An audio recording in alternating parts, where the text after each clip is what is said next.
Hello everyone! Good morning mga kachits! How are you people of the Philippines, of the world, of Bohol, of anywhere? Hello! Ayan, kain na tayo guys. Etong sibuyas ang kainin natin para tayo mabuhayan. Ang itlog para tayo lumakas at maging energetic at yung para nito, croissant na ininit namin, napitpit, ano nangyari? Ang croissant with ham, wow, sunog, men. Sunog naman yung croissant mo. Ito naman, tinapay naman with raisins. At ako naman, ang gusto ko, croissant na nasunog. Oh. Nasunog with strawberry jam. Okay, let's see. Very beautiful lang araw ngayon. So nice. Have a nice day, everyone. Still waters of the sea and ang green emerald na mga trees at sky, the avian sky. Wow, maka-inlove itong view na nakikita today. At dagol na malaki ang... Hello everyone! Ayan na naman ang mukhang malaki. Ayun, nakuha yung ano. Tanggalin mo natin, nakikita yung Good morning guys! Tuesday today, pero wala tayong patrabaho kasi ang ginawa namin, pati doon sa mga trabahante namin ay kumpletuhin muna ang lahat-lahat para sa pangangailangan ng bukas para sa pinaka-finale. Finale ha. Ang finale ating sinasabi ay yung rooftop. Kasi kailangan nating bumili na ng mga materyales para doon at kumpletuhin pati yung mga tao. Magdagdag tayo ng marami kasi mataas na. Kailangan pag nagbuhos ay maraming tao na tumulong. Kaya today, wala tayong patrabaho kundi kumpletuhin yon. Yun ang trabaho pala natin. Meron pa rin pala. So, let's go guys. And then, bibili ako ng para ulam nila bukas para malalakas silang magtrabaho. As usual, yung ginagawa natin ay magpasabaw tayo ng maraming karne ng baka, bulalo kaya o ano man dyan na masarap na pampalakas na may protein para sa kanilang pampalakas bukas at para maganda ang magawa at maraming magawa na trabaho. Ganon. Tama? Sumagot ka naman dyan. Mag-hi ka naman. Yes, try pa ko, baka Oo nga. No comment daw, no comment. Nasabi ko na yung gusto niyang sabihin guys. Ito. So let's go. At nako, madami-dami itong kailangan nating bilhin guys. Nako, masakit sa bulsa. Pero sige na lang, para matapos, ipikit natin. Ayan guys, oh. Ayan, another lista ng maraming bilihin. Oh, 50 pieces na 10mm, 30 pieces na 12mm, 4 pieces na yung 4 na GI pipe, na schedule 40, tapos 20 pieces na bags na naman ng cement kasi meron pang natira doon ng mga, ilan yung natira doon? Na simento. 45. May 45 pa, so okay, enough na yan. Tapos yung 5 kilos na Fujinaw pang welding para dun sa terrace na ito. Tapos itong 2 galon na red lead paint. Tapos 2 galon na black. Tapos 3 galon na paint thinner. Tapos 25 pieces na square tubes na yung 4. Tapos 25 pieces na 1 na square tubes. Tapos yung gloves nila para hindi sila masaktan yung kamay nila na magbitbit ng simento. Alam nyo kasi ang simento guys ay acid yan, may acid. Yung yung skin mo, ma-irritate. Kaya minsan yung mga naggagawa ng tiles, naawa ako minsan doon sa patrabaho namin sa isa pang bahay na pinatrabaho namin noon. Naalala ko talaga yung trabahante, hindi kumikibo. Namalayan ko na lang, nakita ko yung kanyang fingers ay nagtutugo. Hindi naman niya sinabing magpabili ng gloves. O ngayon, binili natin sila. Ito, 7 pairs. Kasi 7 naman ang magbibitbit. Yung 2 pinaka-head nila, hindi naman, ewan ko lang ha. So 7 pairs, okay na yan. Tapos paintbrush, 5 na yung 3. Tapos 2 pieces na pangdagdag doon sa kanilang balde. Yung pail. Kasi marami pa naman. Ang napansin ko lang, itinapon yung 2 pail doon sa dagat. Bakit naman ganun? Hinulog doon. Sayang naman yun. Oo nga. Bakit ganun? Nakita ko kahapon. Papakuha ko yun. Ayan guys, andito na tayo. At papunta na tayo sa hardware. Yun ang una nating punta ngayon. Tapos mamaya ay bili tayo ng ulam para sa kanila bukas at para sa atin, para sa aming lahat bukas. At lakip na yung mga trabahante. Ayan. So, help us God. God bless us all. Sana ay magandang lakad today, productive and peaceful and harmonious. Ayan, ibibigay niya yan. God bless us. Dito tayo guys sa Nilson's Hardware. Let's go! Dito tayo.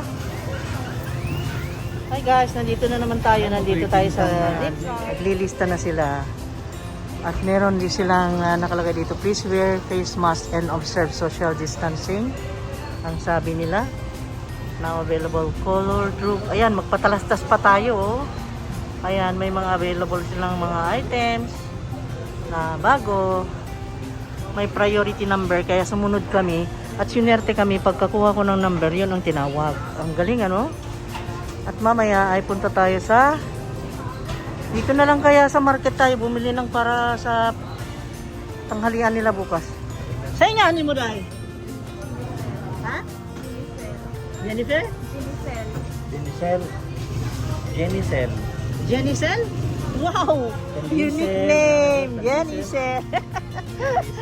Good news tanan kay na-discountan ang us-us ang kuan. Ang price sa kabilya. Yung us-us. And then, na-decrease din yung delivery charge. Ang galing. Puro good news sa kanya. Dapat ito dagan nag-ipalit. Dapat sana, libre sana. Kaya lang hindi eh.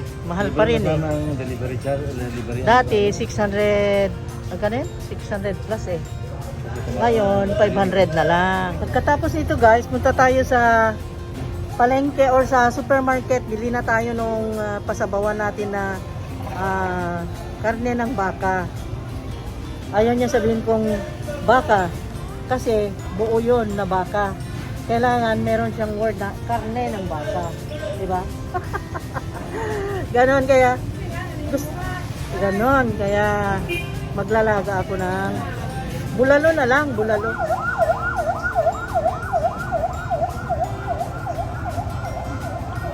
Sales Caravan 1.5. Ano ito? Oh, motor trade. Motor trade pala. Tumaas na talaga presyo ng mga ano, alam mo yung tagpa 5 pesos noon, 10 pesos na. Yung tinapay. Bumili kaming malamig na tubig, guys. Kasi ano, nauhaw sobra. May mani dito ako bumibili 95 ang kilo. Karne. Oh, karne. Bili na tayo ng para sa ano, sa mga trabahante. Bili tayo ng dito ba 'yon? Karne? Sa dulo? Ay, may lutuan dito. Wow, ang sarap, ang sarap.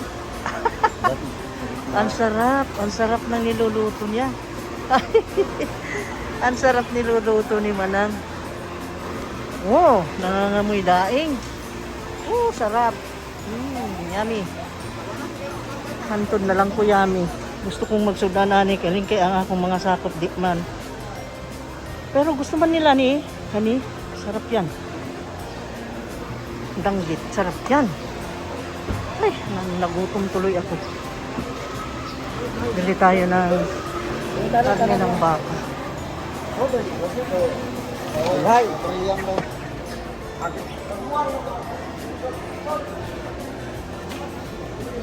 27 pesos ang isang kilo ng saba o sarabia. Bili tayo ng karne ng baka. Dito yun. Ay, wala. Oh my God! Natapos din. Nakabili ng sili. Ang daming sili. Ang daming seaweeds na binili ko. At ang daming pork ribs. Eh, wala ang baka. Na-late kami sa baka. Sayang. Okay, anyway. Masarap naman yung pork ribs na nabili kasi malaman. Ang ganda. Bakit nakalimutan kong mag-video kanina? Look at this guys. One is enough. Sabi ko, pero wow. 2 bags of cement. Allah. Tapos ang dami pa niyan. Hanggang mamaya, ganyan ang ginagawa niya. Repeatedly. Eh, paano na yung spinal column mo dyan? Ay. ang mga joints mo. No. Ay, hindi sasanay yan. Katawan pa rin ng... Oh my God. No. Wala, oy. Grabe. Sobra naman yan. Inaabuso ang katawan. Yan. At walang Sunday. Bakit ang McDonald's? Laging walang Sunday. Yun ang napansin ko dito. Walang Sunday. Guwapa siya, oh. Ang cute guys. Na-alarm ako kaya isi-share ko. Baka mo, wala kang ebidensya. Wala na akong may pakitang ebidensya kasi nakain na. Ngayon na-realize namin nung matapos kami kumain, 4 yung apple pie tapos 4 din ang french fries. Dapat kasi 4 din ang meals. 3 ang french fries, 3 rin ang apple pie, kaya kulang. Kaya kayo, kapag kumuha kayo ng take-out, no, just an advice, i-check nyo muna bago nyo patakbuhin yung, sasakyan nyo kasi kulang-kulang. Sunod-sunod na ito, ewan ko kung bakit gano'n na ang gawain ng mga taga-McDonald's. Kulang yung french fries, kulang pa yung apple pie. Aba, nakaka-alarm na ito, hindi maganda. Kahit maliliit na bagay na yan, hindi maganda talaga. Kaya, ayun lang ang masasabi ko. Nakulang-kulang guys. How many drive-thru na ang nangyaring ganun? Nakulang. Nung minsan, kulang ng yung mismong chicken ang wala. Ayan, kaya mag-ingat tayo guys. Dapat huwag tayong magtiwala. DTA sabi nila, kami naman nagtiwala. Ayan, tuloy. Ang dami kasing bakal na merong square bar. Bukan dulu, ibabaw. Ha? Bukan na, tapang mo muna. Sorry na, tintalan pa naman nila ko. Okay.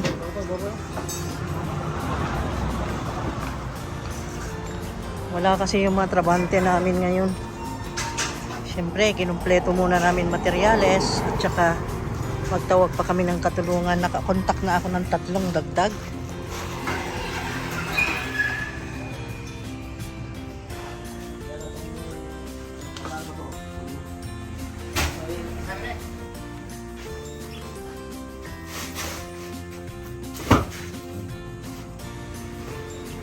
Nag-build ng bahay, kailangan ng mga bakal na marami. Yun, oh. Tingnan mo yan. Oh. Ang dami pa dito. Ayan, oh. Oh. Ang daming kailangan, guys.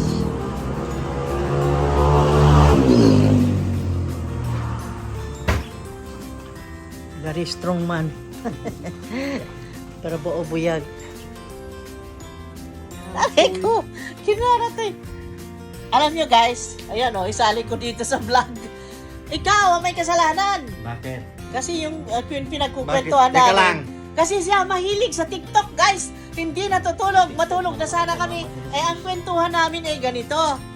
Sabi ko, ang nasagap pong balita tungkol kay Vice President Sara Duterte at saka kay BBM. Luma na yung kwento Kay na yan. President BBM. Ang alam ko kasi, ganito yung ang alam ko ha, kasi siya ang Kaya ako una nagbalita, ang sabi ko.